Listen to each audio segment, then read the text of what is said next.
Hoặc mình lấy một ví dụ khác, vào một ngày không đẹp trời cho lắm, bạn và người yêu của bạn gây lộn và đòi chia tay, nhưng mà ngay trong tối hôm đó bạn phải thực hiện chuyến bay đi quốc tế ở lại 3 đến 4 ngày. Vậy thì cảm giác của bạn như thế nào? Hi, xin chào các bạn, chào mừng các bạn đã trở lại với kênh YouTube của mình. Mình tên là Anh Quân, mình hiện đang là tiếp viên hàng không của Vietnam Airlines. Các bạn có khỏe không? Mình biết trong khoảng thời gian này là một khoảng thời gian rất là khó khăn đối với các bạn và có cả mình nữa. Và mình hy vọng các bạn sẽ cố gắng giữ sức khỏe để cùng nhau vượt qua mùa đại dịch này nha. Và vlog lần này mình sẽ quay trở lại với series Bạn muốn trở thành tiếp viên hàng không. Chắc nhiều bạn cũng sẽ hỏi rằng là đang mùa dịch như thế này thì nhiều tiếp viên hàng không cũng đang thất nghiệp. Vậy thì làm series này thì có hãng nào đâu mà xin. Nhưng mình nghĩ rằng là với cái tinh thần và ý thức của người dân Việt Nam mình, cộng với cả cái sự cương quyết, cố gắng của chính phủ trong cái công cuộc chống dịch lần này, thì mọi thứ sẽ trở lại bình thường nhanh thôi. Và tới lúc đó, có thể các hãng hàng không sẽ trở lại hoạt động bình thường và bắt đầu tuyển sinh trở lại. Và từ bây giờ cho tới lúc đó, chúng ta sẽ có thời gian để có thể trau dồi, nâng cấp bản thân, và cái khả năng mà chúng ta trúng tuyển cũng sẽ cao hơn, đúng không? Rainbow trout and hummingbird wing. Mình biết có rất là nhiều bạn mong muốn trở thành tiếp viên hàng không, tại vì những cái màu hồng, những cái lợi ích mà cái công việc này mang lại. Và những cái màu hồng này thì chắc cũng nhiều bạn sẽ biết khi mà nhắc đến công việc này, đó chính là được đi đây đó nè, được khám phá nhiều nơi trên thế giới nè, vân vân. Hay là một cái lợi ích căn bản, đó chính là thu nhập khá. Và nói đến màu hồng thì chúng ta phải nói đến những cái mặt xám, những cái khó khăn, những cái thử thách của nghề này chứ, đúng không? Tại vì khi mà các bạn biết được khó khăn, thử thách mà các bạn sắp phải đương đầu là gì, thì các bạn sẽ có một cái sự chuẩn bị, sự cố gắng, sự cải thiện làm sao đó để có thể vượt qua nó một cách tốt nhất. Và cũng nhờ những cái khó khăn, thử thách đó, nó cũng sẽ khiến các bạn trưởng thành hơn. Nhưng mà nói là mặt xám như vậy thôi, thì mình nghĩ rằng là xám hay hồng, nếu như các bạn biết cách thì các bạn có thể thay đổi và cải thiện được.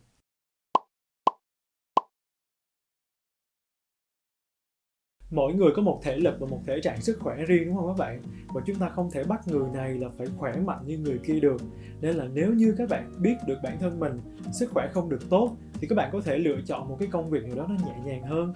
Còn nếu như các bạn biết được là sức khỏe các bạn tốt nè, sức chịu đựng các bạn cao, thì các bạn có thể lựa chọn một công việc gì đó nó khó hơn, nó đòi hỏi nhiều sức lực hơn. Nếu như các bạn hỏi mình rằng là làm tiếp viên hàng không có tiêu hao nhiều sức lực hay không, hay là làm tiếp viên hàng không có yêu cầu một cái thể lực tốt hay không, thì câu trả lời của mình là có.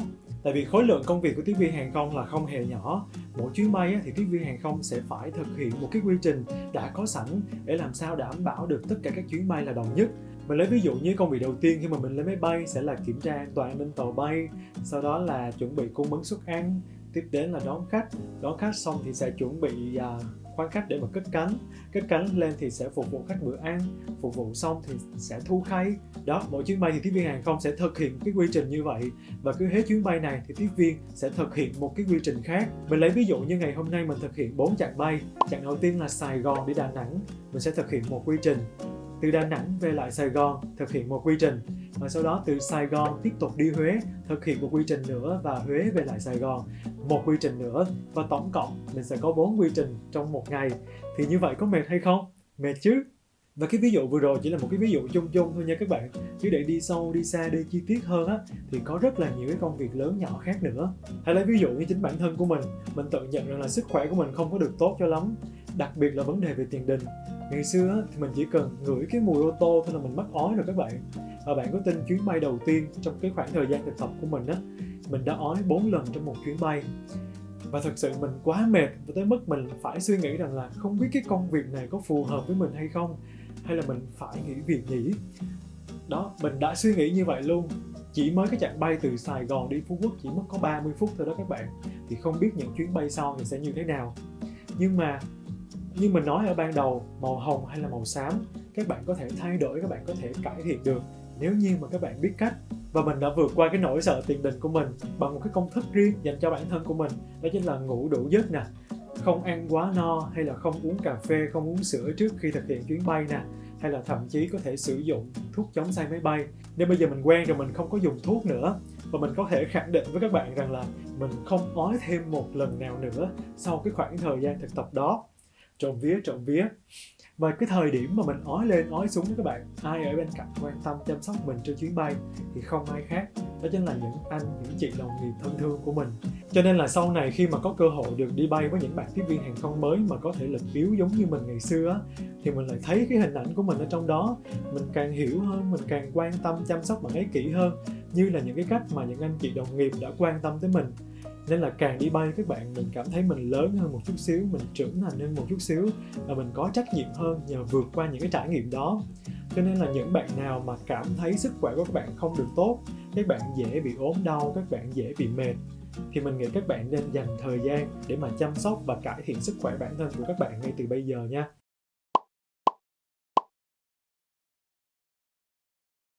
Mỗi công việc thì sẽ có mỗi cái yêu cầu về cái độ chuẩn xác, độ tỉ mỉ khác nhau. Có những cái công việc khi mà các bạn làm sai một cái điều gì đó thì có thể là hậu quả nó mang lại không mấy to tát, và nhiều khi sếp của các bạn có thể bỏ qua và cho các bạn cơ hội để mà sửa sai. Hay có những cái công việc mà khi mà các bạn làm sai một cái điều gì đó thì hậu quả của nó là không lường, và nhiều khi các bạn cũng sẽ không có cơ hội để mà sửa đổi. Thì công việc tiếp viên hàng không là một điển hình đó các bạn. Và đặc biệt là những vấn đề liên quan đến an toàn và an ninh của chuyến bay. Mình lấy ví dụ như bạn là tiếp viên hàng không trên chuyến bay, nhiệm vụ của bạn là kiểm tra các thiết bị an toàn bay, nhưng bạn lại kiểm tra thiếu, hoặc là bạn không phát hiện ra thiết bị đó đã không còn sử dụng được nữa. Vậy thì hậu quả sẽ như thế nào nếu như trường hợp xấu nhất sẽ xảy ra? Chúng ta khó có thể đoán được, đúng không? Đương nhiên mỗi tình huống sẽ có mỗi cái cách giải quyết khác nhau và cái mức độ nghiêm trọng nó khác nhau. Cho nên rằng là công việc tiếp viên hàng không đòi hỏi các bạn phải có một cái tính kỷ luật cao, một cái sự chuẩn xác, một cái sự tỉ mỉ. Bên cạnh đó các bạn phải có một cái sự quan sát cao độ để có thể làm sao đó đảm bảo cho chuyến bay an toàn nhất có thể. Nghe mình nói thì có vẻ nghiêm trọng như vậy thôi, nhưng mà các bạn yên tâm, các bạn sẽ được rèn luyện theo thời gian. Khi mà các bạn nắm được hết tất cả các công việc rồi, các bạn biết được tầm quan trọng của những công việc đó như thế nào, hay là các bạn biết được rằng là khi các bạn làm sai một cái điều gì đó thì hậu quả của nó sẽ như thế nào, thì lúc đó các bạn sẽ làm tốt hơn, các bạn sẽ hoàn mỹ hơn và chuyên nghiệp hơn trong công việc. Và thực sự nhờ những cái áp lực trong công việc đó nó đã trang bị cho mình một cái tính là kỹ lưỡng khi cần thiết, từ công việc cho đến cuộc sống hàng ngày của mình luôn. Và từ đó tập cho mình một cái thói quen là làm cái gì cũng đến nơi đến chốn, luôn cẩn thận để mà đạt được cái kết quả tốt nhất.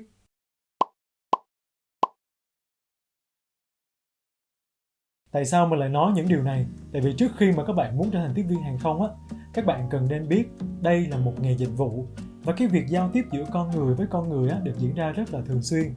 Và đôi khi trong cái cuộc giao tiếp với các bạn sẽ rất là dễ bị tác động bởi cảm xúc và bị cảm xúc dẫn lối. Mình lấy ví dụ như ngày hôm nay, có thể là bạn đi làm, bạn gặp một vị khách rất là dễ thương, họ luôn cười chào khi mà thấy bạn chẳng hạn. Nhưng mà đến ngày hôm sau, bạn gặp một hành khách không biết vì một cái lý do nào đó, họ nóng tính, họ lớn tiếng với bạn, họ khó chịu với bạn, hay là buông những cái lời không hay với bạn thì sao? Nếu như bạn là một người có tinh thần ổn định, bạn biết cách ứng biến, bạn biết cách kiểm soát cảm xúc thì không sao. Nhưng nếu như bạn là một người nhạy cảm, bạn dễ bị sang chấn tâm lý khi mà nghe những cái lời không hay đó, cộng thêm cái sự nóng tính của bạn nữa, bạn xông vào gây sự luôn, bạn khó chịu và bạn cũng buông những cái lời không hay với khách hàng luôn. Vậy thì hậu quả sẽ như thế nào? Hoặc mình lấy một ví dụ khác, vào một ngày không đẹp trời cho lắm, bạn và người yêu của bạn gây lộn và đòi chia tay, nhưng mà ngay trong tối hôm đó bạn phải thực hiện chuyến bay đi quốc tế ở lại 3 đến 4 ngày. Vậy thì cảm giác của bạn như thế nào? Bình thường khi mà gây lộn với người yêu mà người yêu đòi chia tay đó các bạn, thì cảm xúc của mình rất là bứt rứt và muốn ngồi xuống để mà nói chuyện cho rõ ràng, đúng không? Nhưng mà đằng này các bạn phải thực hiện nhiệm vụ bay, và lên trên trời thì làm gì có sóng để mà liên lạc. Thì lúc này trong đầu của các bạn sẽ bao nhiêu cảm xúc lẫn lộn, buồn có, tức có, lo lắng có. Và nhiều khi nhiều bạn không kiểm soát được cảm xúc, các bạn sẽ chạy vào toilet và khóc luôn. Và Quân cũng đã gặp một vài trường hợp như vậy rồi. Nhưng mà không lẽ chúng ta lại mang một cái khuôn mặt ủ rũ, tèm nhem nước mắt như vậy để phục vụ cho hành khách? Thì như vậy đâu có được, đúng không? Cho nên là có rất là nhiều yếu tố nó tác động đến tâm lý và cảm xúc của các bạn. Nếu như bạn là một người dễ tổn thương, dễ nhạy cảm mà không thể kiểm soát được cảm xúc của mình thì mình nghĩ rằng là các bạn nên cần thêm thời gian để mà ổn định tinh thần, thì lúc đó các bạn mới có thể thích nghi với những cái công việc mà liên quan đến ngành dịch vụ được. Mà điển hình là cái công việc mà chúng ta đang nhắc đến, đó chính là tiếp viên hàng không. Và cá nhân mình thấy mình khá là mỏng manh, dễ vỡ ở cái tuổi 23 lúc mà mới vào nghề đó các bạn. Mình ngại tiếp xúc với hành khách, mình ngại va chạm với những cái tình huống lắm. Nhưng mà khi càng đi bay thì mình càng mạnh dạn tiếp xúc với nhiều người hơn, mình càng cố gắng giải quyết những cái tình huống phát sinh trên máy bay bằng thực lực của mình. thì lúc đó mình cảm thấy mình cứng cáp hơn, mình mạnh mẽ hơn và mình biết kiềm chế cảm xúc hơn để có thể giải quyết tình huống một cách tốt nhất. Và khi mà các bạn biết cách không đưa cảm xúc cá nhân, tính cách cá nhân của các bạn vào trong công việc đó, thì mình nghĩ một phần các bạn đã trở thành tiếp viên hàng không chuyên nghiệp rồi. Và mình nghĩ bất cứ tình huống nào, dù trong công việc hay là trong cuộc sống, các bạn cũng sẽ giải quyết ổn thỏa thôi.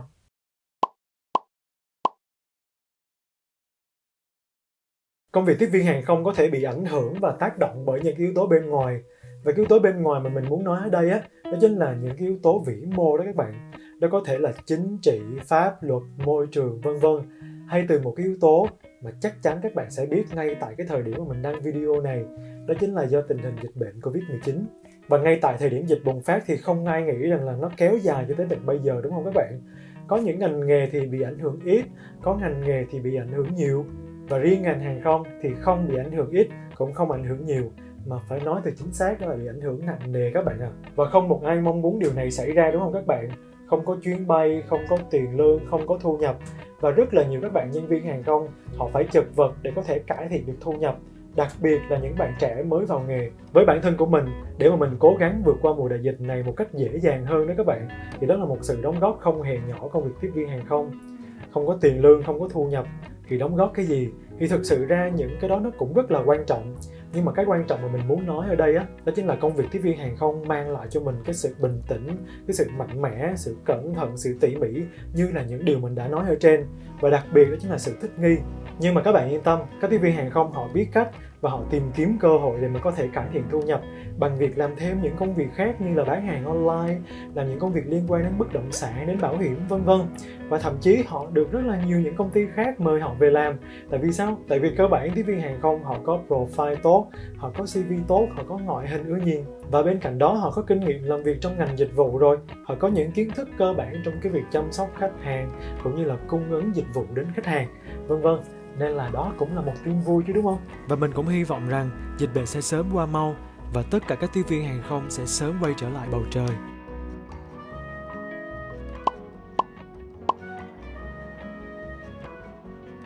Không chỉ công việc tiếp viên hàng không mà mình thấy công việc nào cũng sẽ để lại những cái hệ lụy về sau, không ít thì nhiều. Thậm chí là những cái công việc mà liên quan đến khối văn phòng. Khi mà các bạn ngồi trong văn phòng làm việc nhiều quá mà ngồi không đúng tư thế thì cũng sẽ bị ảnh hưởng đến cái cột sống của các bạn, đúng không? Vậy thì công việc tiếp viên hàng không nó sẽ ảnh hưởng đến sức khỏe của các bạn như thế nào nếu như mà các bạn gắn bó 10 năm, 20 năm hay là 30 năm? Theo như thông tin mà mình quan sát và thu thập được thì một bệnh lý mà tiếp viên hàng không rất là dễ mắc phải, đó chính là bệnh viêm xoang.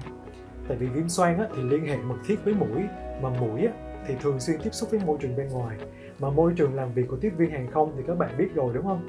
Cộng thêm cái việc là thay đổi thời tiết thường xuyên, nóng lạnh thường xuyên, thì mũi, cái vòng xoang của các bạn sẽ rất là dễ bị viêm.